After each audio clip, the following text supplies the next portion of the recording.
Hello dear students, as usual I am Navneel God from Tagore School Parbatsar and we are studying our environmental studies book. It means EVS book of class 4th. हम लोग study कर रहे हैं हमारी 4th class की environmental studies यानी कि EVS book. And as you know, जैसा कि आप जानते हैं, we are studying our second lesson. हम लोग स्टडी कर रहे हैं हमारा second lesson which name is organ system of our body, जिसका नाम है हमारी बॉडी के ऑर्गन सिस्टम.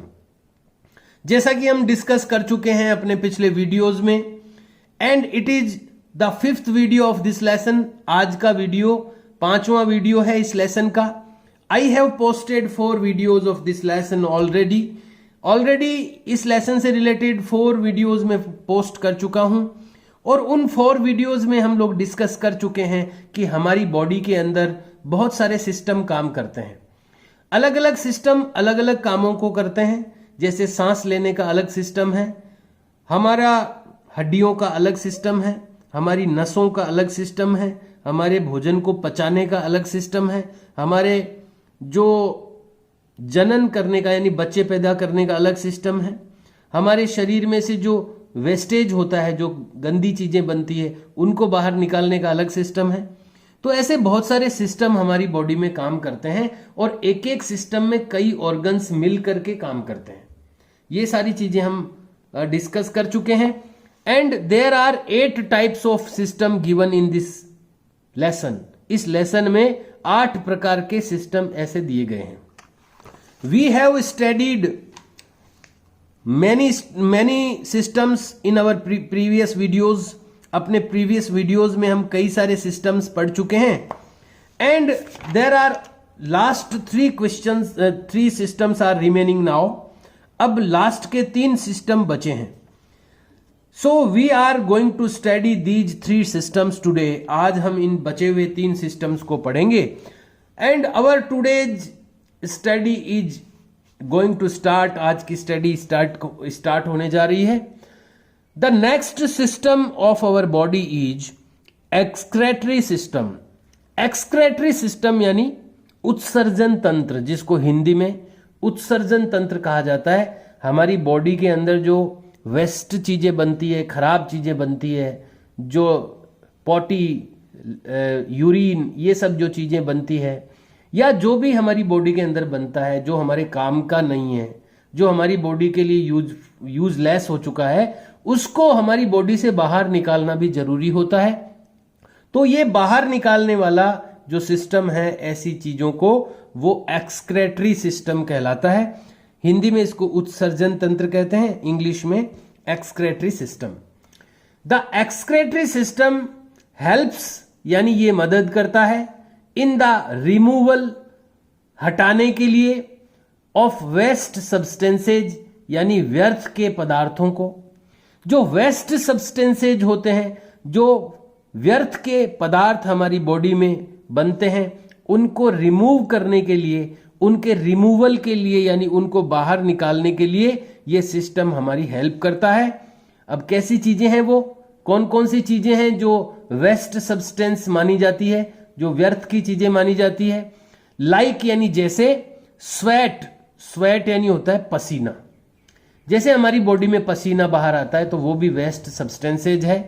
तो वेस्ट हो गया, स्वेट हो गया यानी पसीना, यूरिन यानी पेशाब, एंड कार्बन डाइऑक्साइड, और जो हमारी बॉडी के अंदर कार्बन डाइऑक्साइड बनती है फ्रॉम द बॉडी से. बॉडी से जो हमारे कार्बन डाइऑक्साइड बनती है वो सांस में से बाहर निकलती है.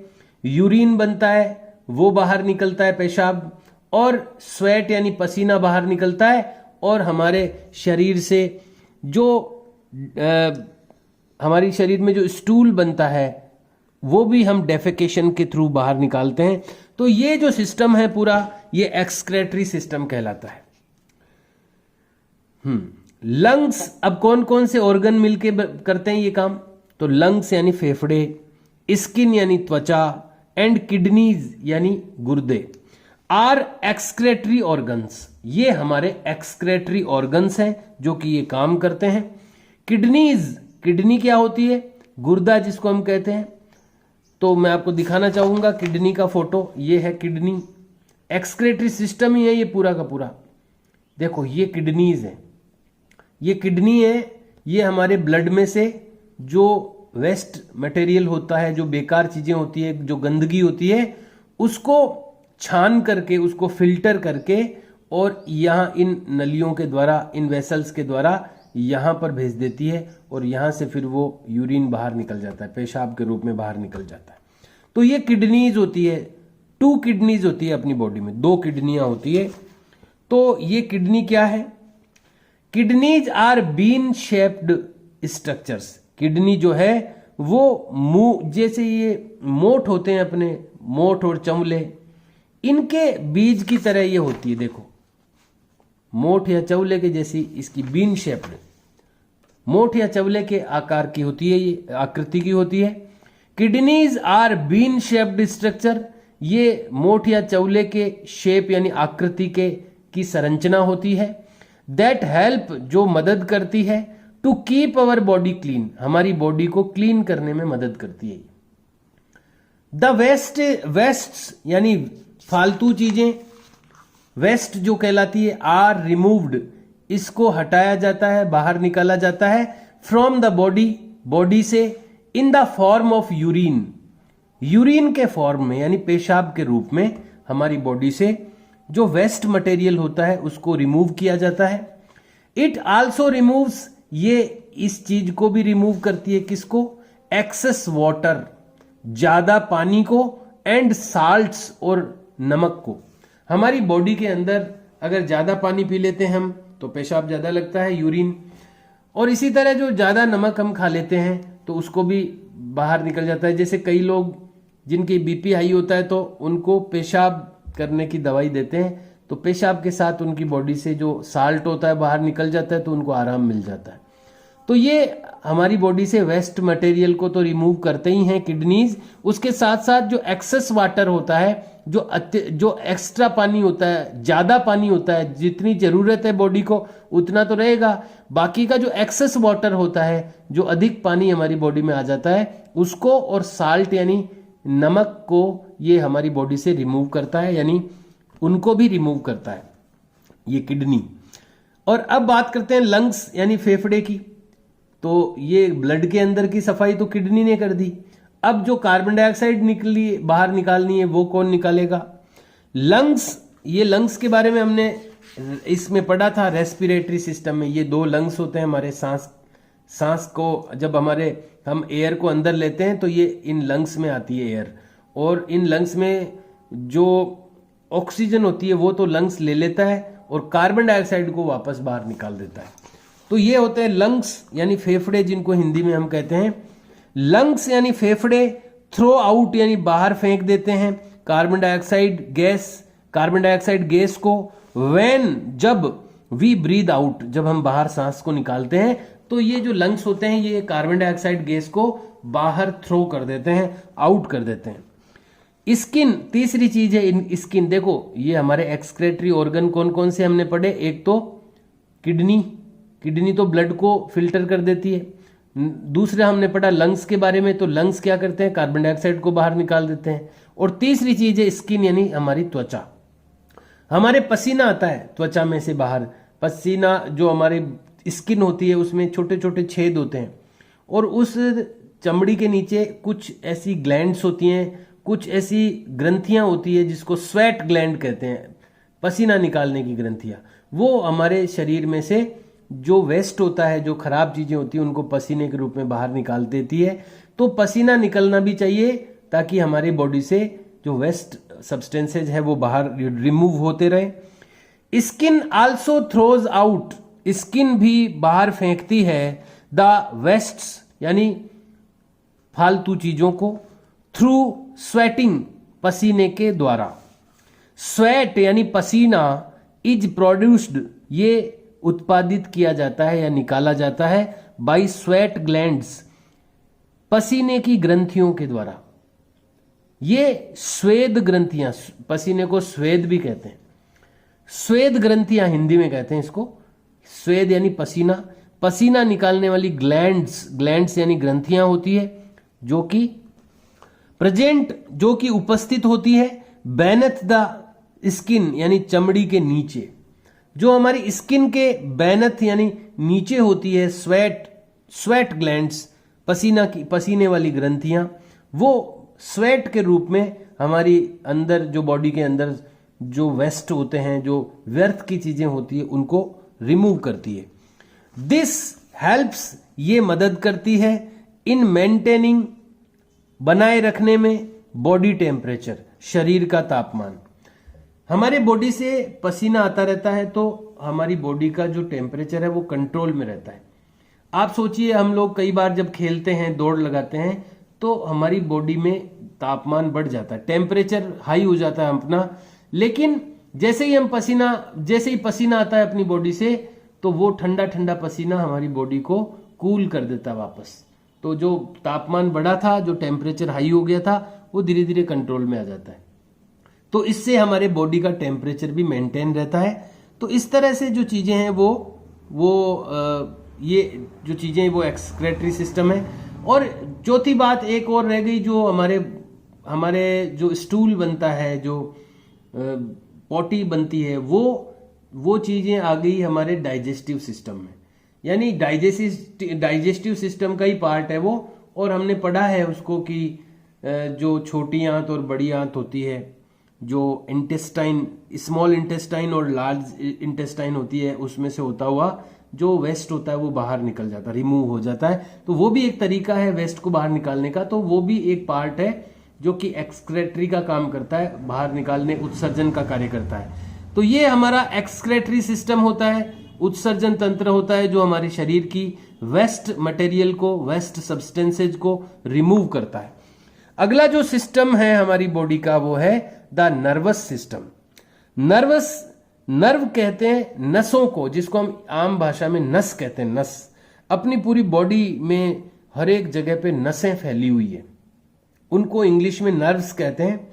तो नर्व्स का जो सिस्टम बना हुआ है पूरी बॉडी में, तो कहीं पर भी हमारी बॉडी के कुछ भी होता है तो तुरंत उसकी सूचना नर्व्स के द्वारा माइंड में यानी ब्रेन में जाती है, मस्तिष्क में जाती है, और मस्तिष्क फिर कमांड देता है कि क्या करना है। तुरंत फिर वो वापस सूचना उन्हीं नर्व्स के द्वारा पहुंचती है वहां पर, और उसका जो भी काम होता है वो होता है। तो सूचनाओं को लाने और ले जाने का काम नर्व्स का होता है। अगर शरीर के किसी हिस्से में नर्व्स काम करना बंद हो जाती है तो वो हिस्सा सुन्न हो जाता है, वो उसमें कुछ पता ही नहीं चलता है और वो धीरे धीरे बेकार हो जाता है। तो ये नर्व्स बहुत ही इंपॉर्टेंट चीजें होती है जो कि हमारी बॉडी को जिंदा रखती है एक तरह से, और वर्किंग में रखती है, कार्य कराती रहती है बॉडी से। नर्वस सिस्टम यानी तंत्रिका तंत्र, हिंदी में इसको तंत्रिका तंत्र कहते हैं, नर्व्स को तंत्रिकाएं कहते हैं। This is the most important system, ये सबसे इंपॉर्टेंट सिस्टम है ऑफ आवर बॉडी, हमारी बॉडी का। इट कंसिस्ट्स, ये बना होता है, ऑफ ब्रेन एंड नर्व्स, ये हमारे ब्रेन और नर्व्स से बना होता है। यानी दो महत्वपूर्ण इसके पार्ट होते हैं। देखो, ये हमारा नर्वस सिस्टम है। नर्वस सिस्टम में देखो, ये तो अपना ब्रेन है, और इस ब्रेन में से फिर देखो सारे हर एक जगह तक, नीचे तक ये नर्व्स फैली हुई है। और ये ब्रेन में से ये जो मोटी सी दिख रही है आपको, ये अपना स्पाइनल कॉर्ड है। यानी हमारी जो रीढ़ की हड्डी होती है पीछे, उसके अंदर बहुत सारी नर्व्स एक साथ गुच्छे में होती है, उसको स्पाइनल कॉर्ड कहते हैं। तो ब्रेन से स्पाइनल कॉर्ड में आती है, और स्पाइनल कॉर्ड से फिर आगे पूरी बॉडी में ये डिस्ट्रीब्यूटेड होती है। तो ये अपना पूरा जो सिस्टम बनता है पूरी बॉडी का, ये नर्वस सिस्टम बनता है। और इसमें मेन क्या क्या है, एक तो ब्रेन और एक ये नर्व्स, ये दो चीजें मेन है इसमें। इट कंसिस्ट्स, ये बनता है, ये जो नर्वस सिस्टम है, of brain and the nerves, ये ब्रेन और नर्व्स से बना होता है। द ब्रेन, जो मस्तिष्क होता है हमारा, जो ब्रेन होता है, कंट्रोल्स यानी वो नियंत्रण करता है, कंट्रोल करता है, ऑल फंक्शंस, सभी कार्यों को, ऑफ द बॉडी, बॉडी के जितने भी फंक्शन होते हैं, बॉडी के जितने भी काम होते हैं, उन सब को कंट्रोल कौन करता है, brain. Nerves are like, nerves यानी जो तंत्रिकाएं होती है, जो बाल जैसी चीजें, लाल कलर की जो पूरी बाल जैसा दिख रहा है बॉडी के अंदर, नर्व्स आर, जो नर्व्स होती हैं, लाइक थिन इलेक्ट्रिक वायर्स, बिजली के पतले पतले तारों की तरह होती है ये। लाइक यानी तरह, थिन यानी पतले, इलेक्ट्रिक वायर्स यानी बिजली के तार। ये थिन इलेक्ट्रिक वायर्स यानी पतले पतले बिजली के तारों के जैसी होती है। दे कनेक्ट, वे जोड़ती हैं, द ब्रेन को to all parts of the body, हमारे ब्रेन को बॉडी के बाकी के पार्ट से ये कनेक्ट करती है। ये जो नर्व्स होती है ये बॉडी के हर पार्ट को ब्रेन से कनेक्ट करती है।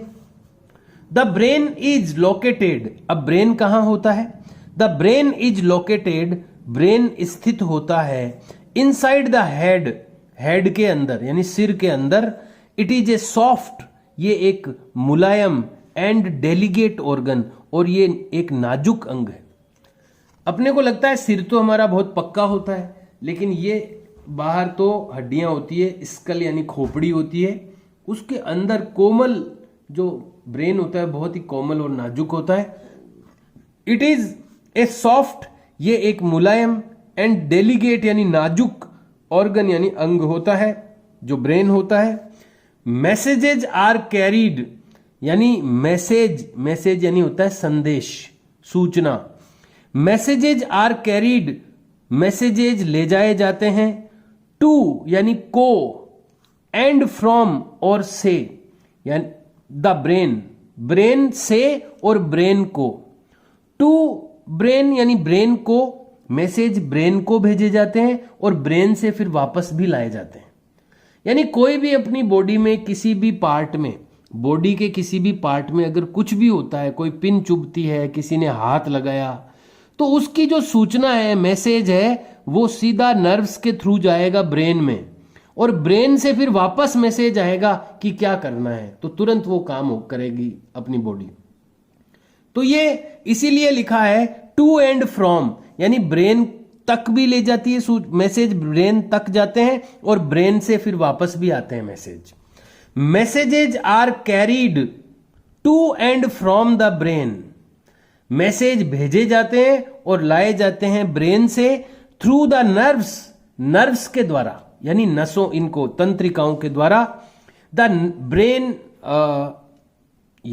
द नर्व्स आर कनेक्टेड, ये जो नर्व्स होती है, ये जो तंत्रिकाएं होती है, आर कनेक्टेड, वो जुड़ी रहती है, कनेक्ट रहती है टू द ब्रेन से, थ्रू द स्पाइनल कॉर्ड से। मैंने बताया था ये रीढ़ की हड्डी में गुच्छा होता है तंत्रिकाओं का, ये स्पाइनल कॉर्ड होती है, तो इस स्पाइनल कॉर्ड से कनेक्टेड होती है। ये जो बाकी की नर्व्स है वो स्पाइनल कॉर्ड में आती है और स्पाइनल कॉर्ड है वो इस ब्रेन से जुड़ी रहती है। द ब्रेन गेट्स इंफॉर्मेशन, जो ब्रेन होता है, जो मस्तिष्क होता है, वो सूचनाएं, इंफॉर्मेशन यानी सूचनाएं, गेट्स यानी प्राप्त करता है, from various parts of the body के कई पार्ट्स से। अलग अलग जो पार्ट होते हैं अपनी बॉडी के, हर पार्ट से जो ब्रेन है वो इंफॉर्मेशन प्राप्त करता है, जैसे कि आईज यानी आंखों से, ईयर्स यानी कानों से, नोज यानी नाक से, स्किन यानी त्वचा से, एटसेट्रा आदि। हर पार्ट से इंफॉर्मेशन प्राप्त करता है ब्रेन। किसके थ्रू करता है? इन नर्व्स के थ्रू करता है।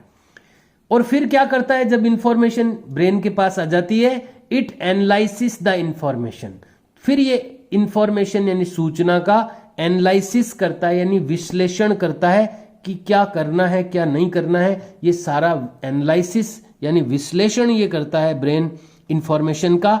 एंड सेंड्स बैक, और भेजता है वापस इंस्ट्रक्शंस यानी निर्देश फॉर एक्शन, क्रिया करने के लिए। यानी सूचना आती है, मैसेज आता है ब्रेन के पास कोई भी चीज का, तो ब्रेन उसका एनालिसिस करता है, विश्लेषण करता है और वापस क्या करना है वो वापस इंस्ट्रक्शन यानी निर्देश भेजता है एक्शन करने के लिए, यानी काम करने के लिए कि क्या एक्शन लेना है। द इंफॉर्मेशन एंड इंस्ट्रक्शंस, सूचनाएं और निर्देश, go to and from the brain. ये जो सूचनाएं और निर्देश है, इंफॉर्मेशन यानी सूचना, इंस्ट्रक्शन यानी निर्देश। इंफॉर्मेशन तो जाती है ब्रेन तक और वापस आते टाइम इंस्ट्रक्शन आता है, सूचना आती है, निर्देश आता है। द इंफॉर्मेशन एंड इंस्ट्रक्शंस, सूचना और निर्देश, go to and from the brain, जाती भी है ब्रेन तक और ब्रेन से आती भी है, टू अदर कनेक्टेड ऑर्गन्स, दूसरे जो भी कनेक्टेड ऑर्गन्स होते हैं ब्रेन से, जो भी जुड़े हुए अंग होते हैं, वहां से ब्रेन तक इंफॉर्मेशन जाती है और इंस्ट्रक्शंस आते हैं। थ्रू द नर्व्स, नर्व्स के थ्रू होता है ये काम, सूचनाओं को लाने ले जाने का काम। द नर्व्स सिस्टम, ये जो नर्व्स सिस्टम है, नर्वस सिस्टम है, हेल्प्स यानी मदद करता है ऑल अदर सिस्टम्स, दूसरे जितने भी अलग अलग सिस्टम हमारी बॉडी में चलते हैं, जो भी हमने पढ़े हैं, उनकी भी ये मदद करता है ये nerves system to work properly, सही तरीके से काम करने में। जो अदर सिस्टम हमारी बॉडी में काम करते हैं उनकी भी ये जो नर्व्स सिस्टम है ये मदद करता है। और लास्ट जो सिस्टम बचा है इस लेसन का वो है रिप्रोडक्टिव सिस्टम, यानी जनन तंत्र। हर जीव अपने जैसा छोटा जीव पैदा करता है और इस तरह से उसकी जाति को बचाता है। अब आप सोचिए कोई नए बच्चे पैदा ही नहीं हो और पुराने सारे मर जाए तो फिर खत्म हो जाएगी वो जाति, तो यानी वो नस्ल खत्म हो जाएगी दुनिया से। इसलिए ईश्वर ने ये एक क्षमता दी है प्राणियों को, लिविंग बीइंग्स को, कि वो अपनी तरह के नए यंग वंस पैदा कर सकते हैं, बच्चे पैदा कर सकते हैं, ताकि पिछले लोग मरते जाएं तो आगे के नए लोग इस दुनिया में रहें। तो ये जो सिस्टम होता है बॉडी के अंदर बच्चों को पैदा करने का, ये रिप्रोडक्टिव सिस्टम कहलाता है, जनन तंत्र कहलाता है। देखिए ये माँ के पेट में बच्चा है, तो ये माँ के अंदर ये सिस्टम है पूरा, जिसमें बच्चे को माँ पेट में पालती है 9 महीने तक और फिर इसको बर्थ देती है, जन्म देती है। द रिप्रोडक्टिव सिस्टम, जो जनन तंत्र है, हेल्प्स यानी मदद करता है इन प्रोड्यूसिंग बेबीज, बच्चे पैदा करने में। बेबीज यानी बच्चे, प्रोड्यूसिंग यानी पैदा करने में ये रिप्रोडक्टिव सिस्टम हेल्प करता है। मेल एंड फीमेल, नर और मादा, जो पुरुष जाति के होते हैं वो तो मेल कहलाते हैं, जो स्त्री जाति के होते हैं वो फीमेल कहलाते हैं। नर और मादा हैव यानी रखते हैं डिफरेंट ऑर्गन सिस्टम और डिफरेंट रिप्रोडक्टिव ऑर्गन्स। ये रिप्रोडक्टिव, देखो बाकी के सारे ऑर्गन्स तो नर और मादा में एक जैसे ही होते हैं, स्त्री और पुरुष यानी मेल और फीमेल में एक जैसे ही होते हैं सारे के सारे सिस्टम। लेकिन ये जो रिप्रोडक्टिव ऑर्गन्स होते हैं, जो जनन अंग होते हैं, वो मेल में अलग होते हैं, फीमेल में अलग होते हैं। तो डिफरेंट और रिप्रोडक्टिव ऑर्गन्स होते हैं दोनों में, मेल और फीमेल में। Females give birth to babies, female यानी मादा जो होती है, जो महिलाएं होती है, वो देती है बर्थ यानी जन्म टू बेबीज यानी बच्चों को। बच्चों को जो बर्थ देने का काम है वो फीमेल्स का होता है। Dear students, we have completed, we have read about all the systems which we have in our body. हमारी बॉडी के अंदर जितने भी सिस्टम्स होते हैं जो हमारी बॉडी को चलाते हैं, अलग अलग काम, बहुत ही इंपॉर्टेंट काम हमारी बॉडी में होते हैं और कई ऑर्गन्स मिलकर के एक सिस्टम बनाते हैं। ऐसे कई सारे सिस्टम हमारी बॉडी में काम करते हैं और वो उन सिस्टम्स के बारे में हमने पढ़ा है। The lesson has completed now, lesson complete हो चुका है। टीचर्स नोट, ये मेरे लिए नोट है, आपके लिए नहीं है, फिर भी पढ़ लेता हूं मैं। शो चार्ट्स यानी दिखाएं, चार्ट्स एंड डायग्राम्स, चार्ट और डायग्राम्स यानी चित्र दिखाएं। Organ system of the body, body के जो ऑर्गन सिस्टम है उनसे रिलेटेड चार्ट और डायग्राम दिखाएं। तो ये जो भी बुक में हर एक के लिए डायग्राम आया हुआ था वो मैंने आपको शो किया ही है। Point out the different organs, अलग अलग ऑर्गन्स को पॉइंट आउट करें यानी उनको विशेष रूप से बताएं। एंड एक्सप्लेन देयर वर्किंग, और उनके काम को समझाएं। तो यही सब चीजें हमने पढ़ी है इस लेसन में और हर एक सिस्टम के पास में उसका डायग्राम भी आया था जो मैंने आपको दिखाया भी है। Dear students, the lesson is over, lesson over हो गया है। There are some remember point, कुछ याद रखने योग्य बिंदु हैं। Point number 1, our body has many parts, हमारी बॉडी रखती है कई सारे पार्ट्स। नंबर 2, द ऑर्गन्स, वो अंग दैट कैन बी सीन, जो देखे जा सकते हैं विद आवर आईज, हमारी आंखों के द्वारा, आर कॉल्ड एक्सटर्नल ऑर्गन। जो हमारी आंखों से हमें बाहर से ही दिख जाते हैं जो ऑर्गन, वो एक्सटर्नल ऑर्गन्स कहलाते हैं। नंबर 3, द ऑर्गन्स, वो organs that can not be seen, जिनको नहीं देखा जा सकता विद आवर आईज, हमारी आईज के साथ में, आर कॉल्ड इंटरनल ऑर्गन्स, उनको इंटरनल ऑर्गन्स कहते हैं क्योंकि वो बॉडी के अंदर होते हैं और वो बाहर से दिखाई नहीं देते, इसलिए वो इंटरनल ऑर्गन्स कहलाते हैं। नेक्स्ट अगला है हेड, नेक, चेस्ट यानी सिर, गर्दन, छाती, एब्डोमेन मीन्स पेट, आर्म्स यानी भुजाएं, लेग्स यानी पैर, ईयर्स यानी कान, आईज यानी आंखें, एंड नोज और नाक आर एक्सटर्नल ऑर्गन्स। ये सब के सब एक्सटर्नल ऑर्गन्स हैं क्योंकि ये बाहर से ही दिखाई देते हैं। द ब्रेन यानी मस्तिष्क, हार्ट यानी हृदय, लंग्स यानी फेफड़े, स्टोमक यानी पेट, इंटेस्टाइन यानी आंतें, लीवर यानी यकृत, एंड किडनीज यानी गुर्दे आर इंटरनल ऑर्गन्स। ये सब इंटरनल ऑर्गन्स होते हैं क्योंकि अंदर होते हैं। ए ग्रुप ऑफ ऑर्गन्स, ऑर्गन्स का जो ग्रुप होता है मिलकर के वो काम करते हैं।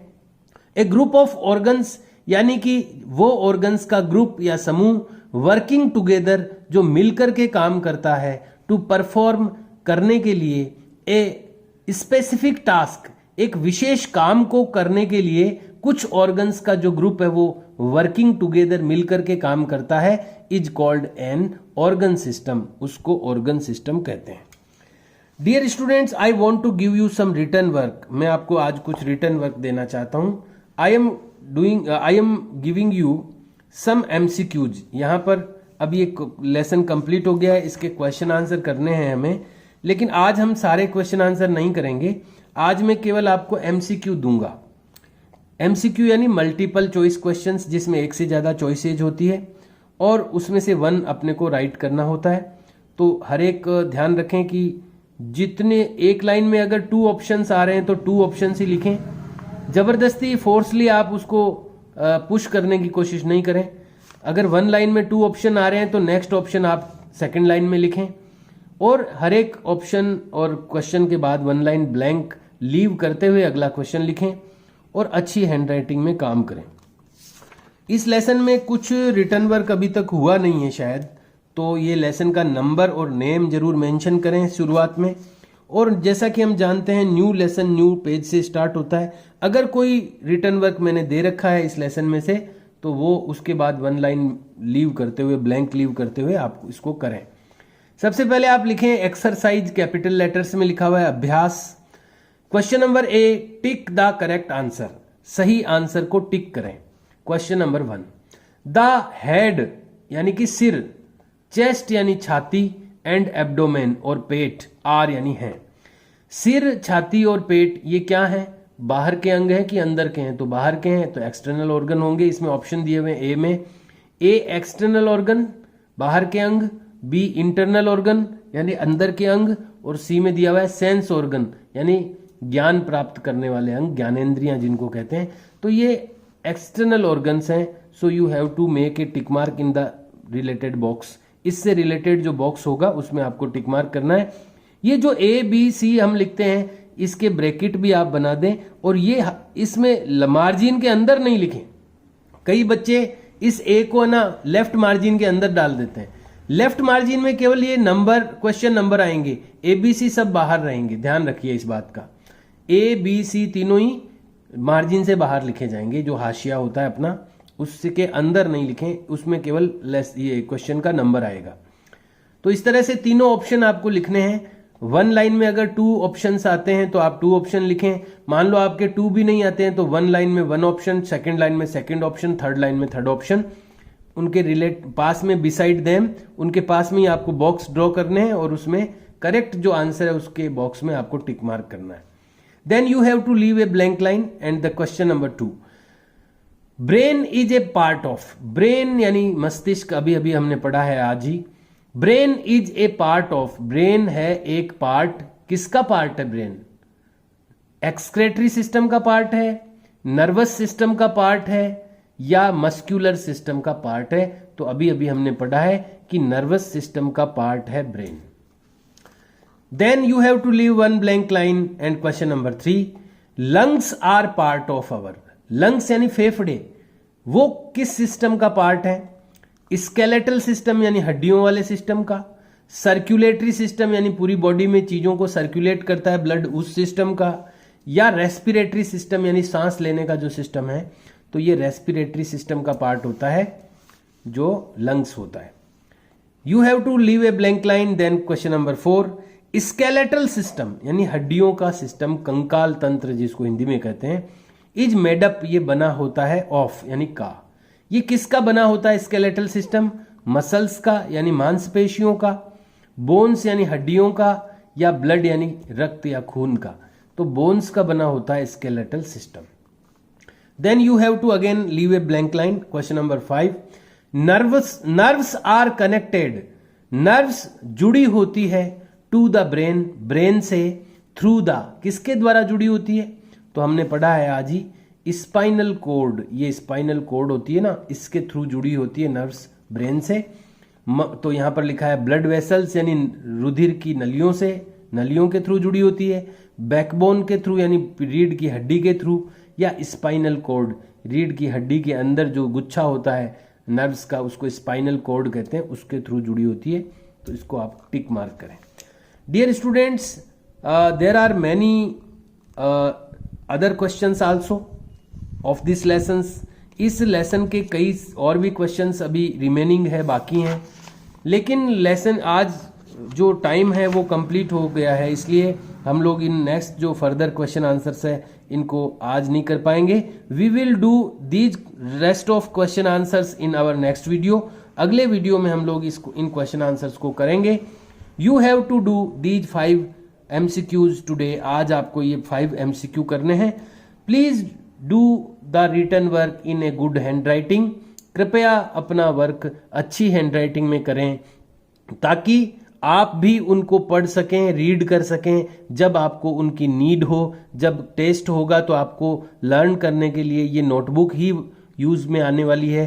तो जब आप अपनी हैंडराइटिंग को प्रॉपर लिखेंगे, साफ लिखेंगे, नीट एंड क्लीन लिखेंगे, बड़े लेटर्स लिखेंगे, तो ही आप उनको पढ़ पाएंगे। अदरवाइज आप भी इसका यूज नहीं कर पाएंगे और हमारे पास जब नोटबुक आएगी तो हम भी उन चीज़ों को नहीं पढ़ पाएंगे और आपकी वर्क में अगर कोई मिस्टेक्स है तो वो भी निकल नहीं पाएगी और आपका वर्क करेक्ट भी नहीं हो पाएगा। इसलिए please do the work in a good handwriting always. इसलिए हमेशा अपना वर्क अच्छी हैंड राइटिंग में करें। Okay dear students, we will meet in next video. See you and bye.